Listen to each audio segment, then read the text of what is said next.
할렐루야. 오늘도 하나님의 눈으로 살아가시는 하루 되시기 바랍니다. 우리가 지금 에스겔을 보고 있습니다. 이 에스겔서는 환상도 나오고 또 심판에 대한 내용도 나오고 조금은 어려운 책입니다. 그래서 오늘 우리가 지난 금요일에 이 에스겔에 대해서 한번 배경 설명을 듣기는 했지만 우리 한 번 더 제가 설명을 드리면서 여러분의 또 큐티와 또 성경 읽으시는데 도움이 되셨으면 좋겠습니다. 자, 먼저 에스겔의 주제는 이스라엘, 특히 이 남유다의 죄에 대한 심판과 또 회복을 다루고 있습니다. 이 에스겔이 부름받은 그때 그 상황, 그 배경을 우리가 생각을 할 필요가 있겠는데요. 다음 그림에 보시면 이 바벨론이 예루살렘 침공을 합니다. 이 남유다의 침공을 할 때에 한 번에 침공하는 것이 아니라 세 번에 걸쳐서 침공을 했습니다. 1차 침공, 2차 침공, 3차 침공이 있는데요. 그때마다 이 바벨론은 포로들, 이 남유다의 포로들을 끌고 가서 저 그발 강가 보이시죠? 그발 강가로 데리고 갔습니다.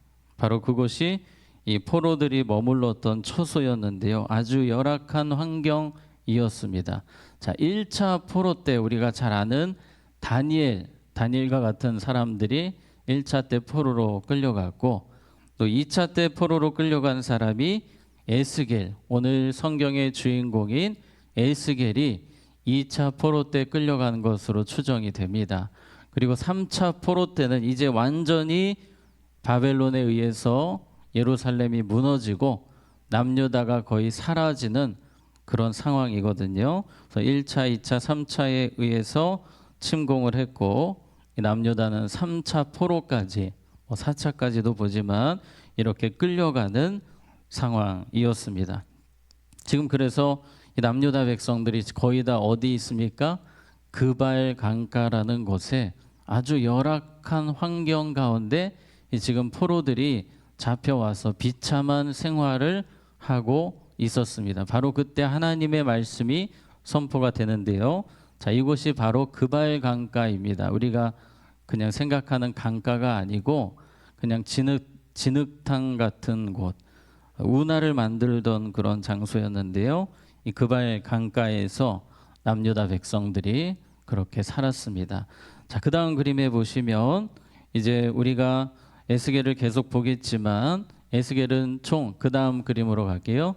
자, 1장부터 3장까지는 하나님이 그 비참한 환경 가운데 이 그발 강가에 있는 사람들, 특히 에스겔을 하나님이 선지자로 부르셨습니다. 그리고 임무를 주시는 거예요. 비록 지금 상황이 좋지 않지만 여전히 백성들은 회개할 부분들이 많습니다. 포로로 잡혀와서도 여전히 회개하지 않고 주님 뜻대로 살지 못하기 때문에 하나님은 그 상황에서도 부지런히 선지자를 통해 회개를 촉구하셨는데 그 일을 감당한 사람이 에스겔이었습니다. 그래서 거의 대부분이 심판에 대한 내용입니다. 또 열방에 대한 심판까지 회개를 촉구하는 내용이고요. 그리고 마지막 33장에서 48장까지는 이스라엘의 회복을 하나님이 말씀하십니다. 시기적으로는 3차 포로가 끝나고 3차 포로가 끝났다는 것은 이제 모든 소망이 사라진 때죠. 그러니까 지금 남유다 백성들이 2차 때까지만 해도 조금은 소망을 갖고 있었습니다. 그러나 3차 포로가 들어오면서 이제 끝났다. 우리 나라가 사라졌다.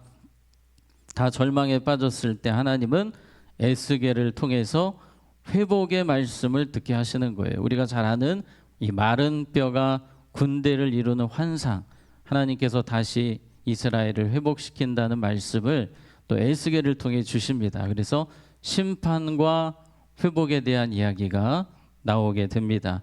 자, 그래서 우리가 큐티를 할 때에 이러한 상황, 비참한 상황에서 주님이 말씀을 주셨고 그럼에도 불구하고 하나님은 부지런히 말씀을 성실하게 선포를 하셨습니다. 지금 이 시대도 하나님은 이 죄에 대한 심판을 계속해서 하나님께서 이 심판을 준비하시는 때인데 계속해서 주님은 부지런히 말씀을 주고 계십니다. 우리가 그 말씀 계속해서 듣고 또 하나님 앞에 회개하며 바로 서는 삶이 되어야 할 것 같습니다. 자, 오늘 17절은 이렇게 시작합니다. 우리 같이 읽겠습니다. 시작.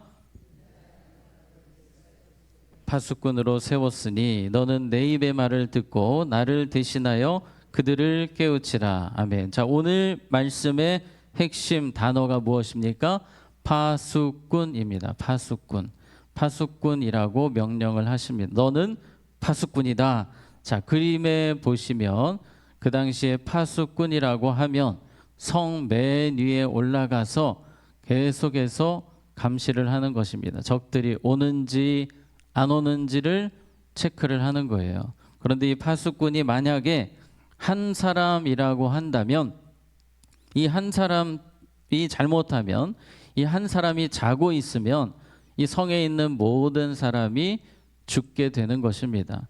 이 파수꾼의 임무가 책임이 엄청 크고 중요합니다. 깨어서 특별히 깨어서 적들이 오는지 안 오는지를 점검을 해야 하는데 만약에 이 사람이 자고 있다면 적들이 와도 모르겠죠. 그래서 이 파수꾼에게 가장 중요한 것은 깨어 있는 것이다. 깨어 있는 것. 지금 이 시대를 살아가는 우리가 가장 중요한 것 무엇이겠습니까? 깨어 있는 것입니다. 잠자면 이 책임을 할 수가 없습니다. 그 책임이 큽니다. 초대교회를 우리가 생각을 해보면 이 로마의 밑에서 이 초대교회는 깨어있는 교회였습니다. 겉으로 볼 때는 초라해 보이는 그런 교회의 모습이었습니다. 건물이 제대로 된 건물도 없이 때로는 숨어서 신앙생활을 했기 때문에 겉으로 보기에는 심히 초라해 보이는 사람들 같았지만 이 초대교회의 가장 강점은 깨어 있었다는 것입니다. 성도들이 깨어서 믿음으로 살았고 마침내 로마를 기독교로 변화시킨 복음으로 변화시키는 승리하는 교회가 되지 않습니까? 교회가 깨어 있는 것이 이 시대의 가장 중요한 일이다라는 사실을 우리는 기억해야 하겠습니다. 오늘도 우리가 초대교회 성도들처럼 깨어 있어야 합니다. 무엇으로 깨어 있어야 합니까? 기도로. 오늘 우리가 이 새벽에 기도하기 위해서 이 자리에 있습니다만 기도로 깨어 있어야 하고 말씀으로 또 큐티로 깨어 있어야 합니다. 어떻게든지 우리는 깨어 있어야 하고 또 주변 사람들을 같이 깨워야 합니다. 기도의 자리로, 말씀의 자리로, 은혜의 자리로 설 수 있도록 우리 가족들을 깨우고 우리 이웃들을, 성도님들을 깨우는 사명을 우리는 감당을 해야 합니다. 17절을 다시 보시면 내 입의 말을 듣고 나를 대신하여. 자, 파수꾼은 하나님의 말씀을 열심히 들어야 됩니다. 먼저는 말씀을 부지런히 들어야 합니다. 이 에스겔에게 하나님 말씀을 주실 때에는 과연 이때에도 하나님의 음성이 들릴까 하던 시대였습니다. 포로로 잡혀와서 초라하게 그렇게 하루하루를 살아가는 그들에게도 하나님은 계속해서 부지런히 말씀을 주셨던 것처럼 지금 이 시대에도 하나님은 말씀을 주시는데 깨어서 그 음성을 듣기를 힘써야 됩니다. 어제 말씀으로 안 되고 오늘도 들어야 되고 내일도 들어야 되고 순간순간 주님의 음성 듣기를 힘써야 됩니다. 그리고 나를 대신하여 라는 표현이 있었죠. 파수꾼은 하나님을 대신하여 일하는 사람들입니다. 고린도후서 5장 20절 같이 읽겠습니다. 시작. 그러므로 우리가 그리스도를 대신하여 사신이 되어 하나님이 우리를 통하여 너희를 권면하시는 것 같이 그리스도를 대신하여 간청하노니 너희는 하나님과 화목하라. 아멘. 그리스도를 대신하여 사신이 되어. 그리스도를 대신하여 두 번이나 나오죠. 우리 하나님의 자녀들은 예수님을 대신하여 예수님의 사신으로 천국 대사들로 이 땅 가운데 살아가는 사람들입니다. 우리가 깨어서 하나님의 말씀으로 충만해서 사람들을 깨우는 역할을 감당해야 합니다. 자, 17절 끝부분에 보시면 그들을 깨우치라. 깨우쳐야 됩니다. 아까 그 그림을 생각을 해보시면 이 파수꾼이 적들이 오게 되면 그 지금 백성들이 자고 있다면 가서 다 깨워야 됩니다. 나팔을 불던지 모든 조치를 취해서 백성들이 일어날 수 있도록 해야 하는데 오늘 이 시대에 우리에게 하나님이 주신 중요한 사명은 깨우치는 것입니다. 사람들을 깨우쳐야 돼요. 깨우친다고 할 때에 오늘 특별히 기도하실 때 여러분의 주변에 자고 있는 분들을 좀 떠올리셨으면 좋겠습니다. 우리가 깨우쳐야 되거든요. 먼저는 기도로 그들을 깨울 수 있도록 우리 주변에 우리 가족들 잠을 자고 있는 영적 잠을 자고 있는 이들을 깨우는 오늘 기도의 시간이 되어야 할 것 같습니다. 자, 계속해서 18절 말씀 같이 읽겠습니다. 시작. 악인에게 말하기를 너는 꼭 죽으리라 할 때에 내가 깨우치지 아니하거나 말로 악인에게 일러서 그의 악한 길을 떠나 생명을 구원하게 하지 아니하면 그 악인은 그의 죄악 중에서 죽으려니와 내가 그의 핏값을 내 손에서 찾을 것이고. 아멘.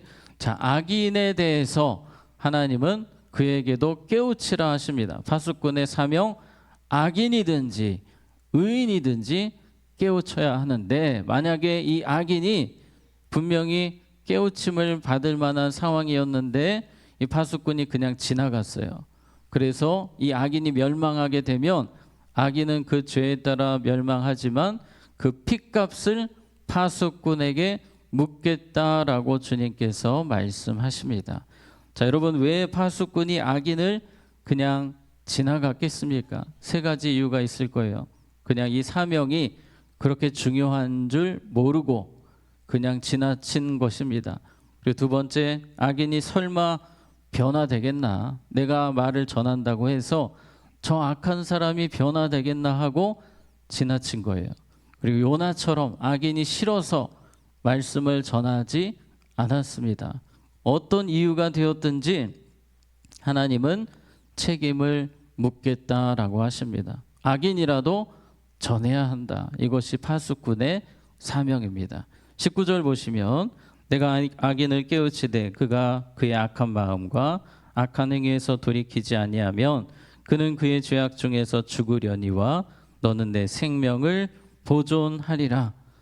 악인이 변화되든지 안 되든지 중요한 것은 파수꾼은 전해야 한다는 것입니다. 전해야만 그 책임을 피할 수 있다는 거예요. 핏값을 피할 수 있다는 것입니다. 계속해서 오늘 20절, 21절에는 의인에 대해서 쭉 나오거든요. 비슷한 패턴으로 의인에게도 전하지 아니하면, 전하면 이제 그런 이야기를 하면서 핵심은 무조건 파수꾼은 전해야 된다. 누가 됐든지 반응이 어떻든지 거부를 하든지 상관없이 전해야 된다. 이것이 파수꾼의 사명이라고 말씀을 주고 있습니다. 우리는 전도를 할 때에 그래도 전도를 좀 잘 받을 수 있는 사람에게 이야기를 합니다만 하나님의 명령은 그 사람이 전도를 거부하든지 말든지 무조건 너희들은 전해야 한다.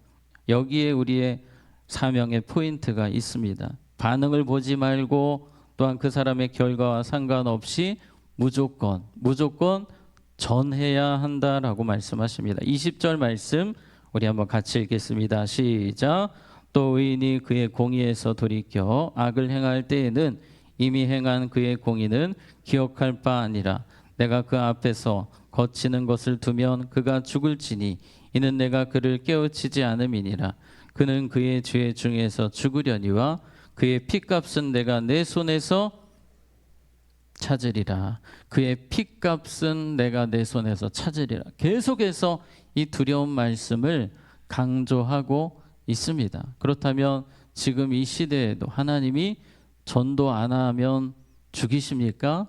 그렇지는 않으십니다. 우리가 전도 안 한다고 해서 하나님이 핏값을 물으시면서 우리를 그 자리에서 심판하시거나 죽이시거나 하는 일은 없습니다만, 그러나 하나님이 우리가 주님 앞에 섰을 때 반드시 물어보실 겁니다. 왜 그때 그 기회가 있었는데 너는 그냥 지나쳤느냐라고 주님께서 묻는 날이 올 것입니다. 우리는 부끄러움 당하지 않도록 내 삶을, 내 주변을 돌아보면서 전하지 못한 자가 없도록 우리는 최선을 다해서 주님을 전하는 삶을 살아야 되겠고요. 우리 하나님의 자녀들은 두려워서 전하는 자들이 되기보다는 기쁨으로, 내가 구원받은 이 기쁨을 다른 사람들에게 이 은혜의 소식을, 기쁨의 소식을 전할 수 있는 삶을 살아야 할 것입니다. 자, 말씀을 정리하겠습니다. 파수꾼은 깨어 있어야 합니다. 깨어 있어야만 이 파수꾼의 사명을 감당할 수 있습니다. 말씀을 계속 들어야 됩니다. 부지런히 들어야 합니다. 그리고 예수님의 사신으로서 듣든지 아니 듣든지 반응이 어떻든지 우리는 전하는 자로 이 땅 가운데 살아야 할 것입니다. 주님 주신 이 사명을 쉽게 생각하지 않고 더 두려운 마음으로 감당하며, 특별히 주변에 잠자고 있는 자들을 깨우고 하나님의 사람들로 세우는 우리 모두가 되기를 주님의 이름으로 축복합니다. 자, 기도하겠습니다. 하나님 아버지, 우리가 깨어 있어야 하겠습니다. 매일 말씀과 기도로 깨어서 주의 사명 온전히 감당하는 파수꾼들이 되게 하여 주시옵소서. 주변에 잠자는 영혼들 우리가 기도로, 권면으로, 전도로 깨우게 하여 주시옵소서. 주님 부르시는 그날까지 주님이 잘했다 칭찬하시도록 우리 교회가 그 사명 온전히 감당케 하여 주시옵소서. 우리 반주로 섬기시는 권사님과 가정에 은혜를 주셔서 항상 온 가족이 하나님을 경외하며 주의 사명 잘 감당하는 가정 되게 하여 주시옵소서. 예수님 이름으로 기도하옵나이다. 아멘.